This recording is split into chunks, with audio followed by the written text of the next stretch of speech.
دو رکعت حاجت کا معنی مولا سے مولا مانگا جا رہا ہے کہ اللہ تو اپنی محبت عطا کر دے، مولا تو اپنا قرب عطا کر دے، مولا آپ ہمیں اپنا بنا لیجئے، اپنی محبت کے لیے ہمیں اور ہماری نسلوں کو،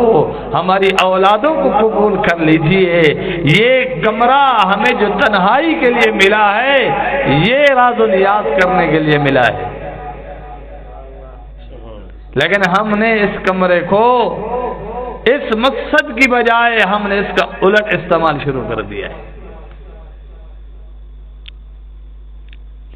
ہم جب اکیلا ہوتے ہیں، تنہا ہوتے ہیں، تو اللہ سے اللہ مانگنے کی بجائے،